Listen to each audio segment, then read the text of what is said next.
बच्चों, I am Rashmi your maths teacher. तो इस वीडियो में हम देख रहे हैं हमारी एक्सरसाइज 9.4 का इंट्रोडक्शन। तो जो टॉपिक हम यहाँ पे पढ़ने वाले हैं वो है method of solving first order first degree differential equation. तो यहाँ हम देखने वाले हैं कि जो भी इक्वेशन जिसका ऑर्डर फर्स्ट हो और जिसकी डिग्री भी फर्स्ट हो, उन डिफरेंशियल इक्वेशंस को हम कैसे सॉल्व करते हैं। क्योंकि जब मैंने आपको 9.2 का इंट्रोडक्शन बताया था तो ऑर्डर डिग्री हमने वहीं पर पढ़ा था। तो बहुत सारी इक्वेशंस थी जो कि इसमें first order, second order, third order, fourth order कुछ भी हो सकता है। लेकिन हम जो यहाँ इक्वेशन का सोल्यूशन पढ़ेंगे वो सिर्फ, जैसे आप यूँ समझ लो कि हम जैसे लीनियर इक्वेशन का सोल्यूशन पढ़ते थे, क्वाड्रेटिक का, क्यूबिक का, लेकिन हमारे पास यहाँ पे लीनियर की तरह का सोल्यूशन ही है। मीन्स जिसका ऑर्डर भी वन हो, जिसकी डिग्री भी वन हो। तो ऑर्डर का मीन्स यहाँ पे क्या होता है? ऑर्डर का मीन्स होता है यहाँ पर हाईएस्ट डेरिवेटिव कौन सा है। तो जैसे इस इक्वेशन में हाईएस्ट डेरिवेटिव फर्स्ट ऑर्डर है, इसमें हाईएस्ट डेरिवेटिव सेकंड ऑर्डर है, इसमें हाईएस्ट डेरिवेटिव थर्ड ऑर्डर है। तो हमें सिर्फ फर्स्ट ऑर्डर नहीं, उसमें d y by d x होना चाहिए और डिग्री यानी d y by d x की पावर यहाँ पे वन होना चाहिए। ठीक है, तो अभी यहाँ पे वन वन वाला तो सिर्फ एक ही क्वेश्चन है जिसका ऑर्डर भी वन है और जिसकी यहाँ पर क्या है, डिग्री भी वन है। तो इस तरह के क्वेश्चन जिसमें d y by d x हो और जिसका पावर वन हो, इस तरह के सिंपल इक्वेशंस को हम कैसे सॉल्व करते हैं, उसका मैथड हम यहाँ पे देखने वाले हैं।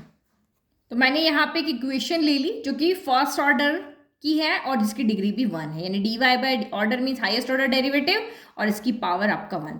तो जो हमारा मेथड है उसका नाम है differential equation with variable separation या सेपरेबल। तो यहाँ पे आपको क्या करना पड़ेगा, इस तरह की इक्वेशन में आपके दो ही वेरिएबल होंगे, एक एक्स होगा और एक वाई होगा। तो हमें इस इक्वेशन में यहाँ पे क्या करना पड़ेगा, एक वेरिएबल को एक तरफ शिफ्ट करना पड़ेगा इक्वल के और दूसरे वेरिएबल को इक्वल के दूसरी तरफ। चाहो तो आप सारे एक्स को लेफ्ट में ले जाओ, सारे वाई को आप राइट में लेकर के चले जाओ। ये मैंने आपको 9.2 में ये मेथड बताया भी था।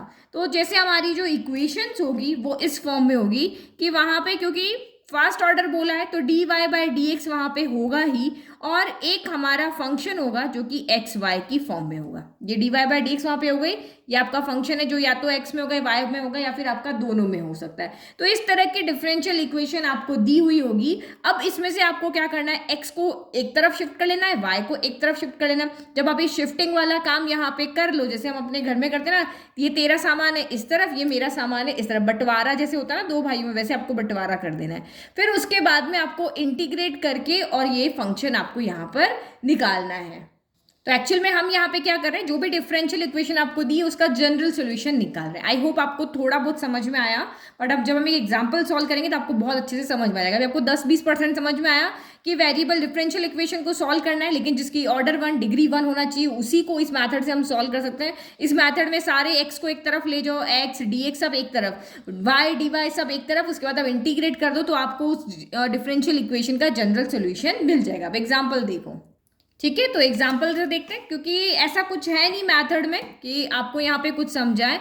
तो इसमें दो ही स्टेप यहाँ पे इसको होती है सॉल्व करने की, स्टेप 1 और स्टेप आपकी 2 होती है। ये स्टेप आप यहाँ पे याद रख लो, separate the variable, step 2 then आपको इंटीग्रेट करना है। तो जैसे हमारा ये क्वेश्चन देखो, find the general solution of the differential equation. तो स्टेप 1 में आपको क्या करना है, वेरिएबल को सेपरेट करना है। तो वेरिएबल को कैसे सेपरेट करेंगे, जहां एक्स है वहां एक्स ले जाओ, जहां वाई है वहां वाई ले जाओ। तो ये 2 माइनस वाई यहाँ डिनोमिनेटर में, तो 2 माइनस वाई न्यूमरेटर में चला जाएगा और यहाँ पे x प्लस 1 तो आपका पहले से, अब आपका ये dx आ गया। देखो यहाँ सारे x और कांस्टेंट है, यहाँ y और आपका dy है।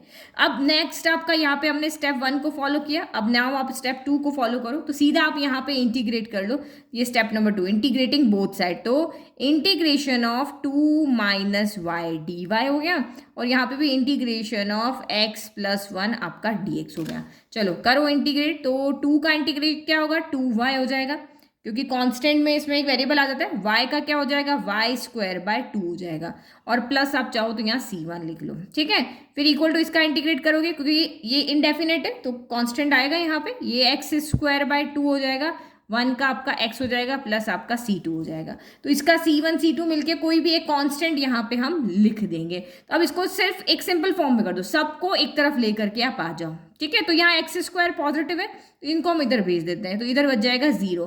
तो ये हो गया आपका x square by 2 plus x, ये माइनस का इधर आके प्लस का वाई स्क्वायर बाय 2 और ये माइनस का 2y हो गया और प्लस C2 माइनस C1 हो गया। ठीक है, फिर आप यहाँ पे एलसीएम ले लो, तो हम यहाँ पे 2 एलसीएम ले लेते हैं। तो ये एक्स स्क्वायर हो गया प्लस का 2x हो गया, भाई इसके डिवाइड में कुछ नहीं 2 चला जाएगा, इसके डिवाइड में 2 है तो ये वाई स्क्वायर ही रहेगा।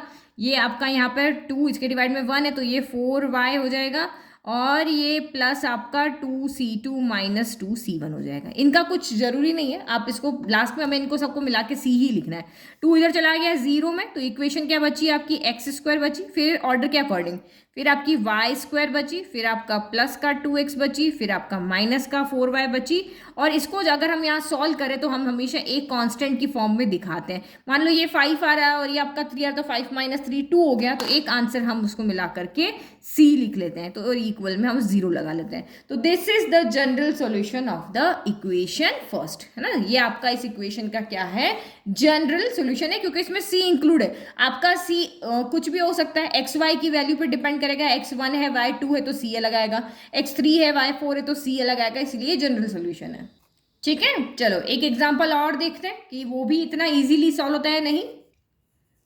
Example number 11, find the particular solution of the differential equation dy by dx equal to minus का 4x y square given that y equal to 1 when x equal to 0। तो आपको यहाँ पे क्योंकि x और y की value दी हुई है इसीलिए आपको पर्टिकुलर सोल्यूशन कह रहे हैं, क्योंकि हमें x एंड y की वैल्यू दी हुई तो हम यहाँ c की वैल्यू फाइंड कर सकते हैं। अगर x y की वैल्यू नहीं दी होती तो हमारे पास ये जो हमने पीछे क्वेश्चन किया है इस फॉर्म में हमारा आंसर आता। अगर अब आपको यहाँ कोई कह दे कि x इक्वल टू 5 है y इक्वल टू 1 है, तो पुट करके c की वैल्यू निकाल करके यहाँ पुट कर दोगे तो वो क्या हो जाएगा, आपका पर्टिकुलर सोल्यूशन हो जाएगा। तो एक्चुअल में हमें यहाँ पर्टिकुलर सोल्यूशन निकाल करके दिखाना है। तो वही सोल्यूशन निकालना है तो हमारा स्टेप नंबर हम 1 लगाएंगे। स्टेप नंबर 1 क्या है, वेरिएबल को सेपरेट करो। तो ये dy है तो y को हम इधर भेज देते, तो 1 अपॉन वाई स्क्वायर dy हो गया। और इधर क्या होगा, माइनस का 4x तो है ये dx इधर आ गया। तो देखो इधर y हो गया इधर x हो गया, तो इसको थोड़ा सा और अरेंज कर लेते हैं। y की power -2 dy equal to minus का 4x dx हो गया। नाउ स्टेप नंबर आप यहाँ पे क्या लगाओगे 2। स्टेप नंबर 2 आपकी क्या है, हमें यहाँ पे इंटीग्रेट करना है। ठीक है, तो इंटीग्रेट करो, इंटीग्रेशन ऑफ y की power -2 dy equal to -4 constant है बाहर चला गया x dx हो गया। ठीक है, तो y की पावर -2 का क्या होगा, -2 + 1 -2 + 1 और ये प्लस c1 हो गया। फिर इक्वल टू हो गया -4 और x का कितना होगा, तो x²/2 प्लस आपका यहाँ पर c2 हो गया। तो 2 से तो ये 4 कैंसिल हो गया, 2 टाइम -2 + 1 -1 होता है, तो -y की power -1 plus c1 equal to minus का 2x² प्लस आपका c2 हो गया। ठीक है, तो मैं क्या करती हूँ इसको उधर भेज देती हूँ। तो ये आपका यहाँ पर कितना होगा 2x² माइनस वाई इनवर्स है तो 1 अपॉन वाई कर देते हैं और plus c1 minus c2 equal to 0। तो c1 माइनस c2 को मिला करके हम एक कांस्टेंट ले लेते हैं जो कि हमारा c है। तो 2x² माइनस 1 अपॉन वाई फिर प्लस c इक्वल टू आपका 0 हो गया। ठीक है, अब नाउ वी हैव गिवन कि when x equal to 0 y is 1, तो पुट कर लो। तो यहाँ पे पुट कर लेते हैं। तो to find c put x equal to 0 y equal to 1 in equation number 2। ये हमारी जनरल सॉल्यूशन आ रही, इसको हमें पर्टिकुलर में चेंज करना है। तो पुट करो x इक्वल टू 0 रखा तो ये 0 हो गया, -1 अपॉन वाई तो 1 upon 1 plus c equal to 0 हो गया। तो 1 अपॉन 1 क्या हो गया, माइनस का 1 प्लस c इक्वल टू 0। तो this implies c equal to कितना हो गया, 1 आ गया। c की वैल्यू कितनी आ गई, 1 आ गई। अब आप इसमें पुट कर दो तो जनरल सोल्यूशन आपका पर्टिकुलर सोल्यूशन बन जाएगा। तो ये हो गया putting c equal to 1 in equation number 2। तो पुट किया तो ये क्या हो गया 2x² फिर -1 upon y plus 1 equal to 0। अब जो बुक में आंसर दिया ना वो इस फॉर्म में नहीं दिया है, ये फॉर्म उसकी अलग है। तो इसमें किस फॉर्म में दिया, तो वो यहाँ पे देखो माइनस का 1 अपॉन वाई है तो इसको उधर भेज देते हैं। 2x² प्लस 1 इक्वल टू क्या हो गया 1 अपॉन वाई हो गया। तो इसने क्या किया है, y को इधर इसके डिवाइड में ये, तो y को यहाँ भेज दिया इसको यहाँ भेज दिया। तो y equal to 1 upon cross में इसको उधर इंटरचेंज कर दिया। तो ये 2x² प्लस हुआ क्या हो गया 1 हो गया। तो यही हमारी इक्वेशन हो गई। ठीक है, तो ये मेरा आंसर हो गया। पीछे उस बुक में देखोगे तो c इक्वल टू -1 आ रहा है, बट मेरा 1 आ रहा है क्योंकि मैंने सबको इधर शिफ्ट किया है। उसमें क्या है, c इस तरफ है इसीलिए -1 आ रहा है। तो ये आपका आंसर यहाँ पे, this is the particular solution of the given differential equation. तो यही बस काम हमें वहां पे करना है, सेपरेट कर दो और इंटीग्रेट कर दो, आपकी यहाँ पे जनरल सोल्यूशन आ जाएगा।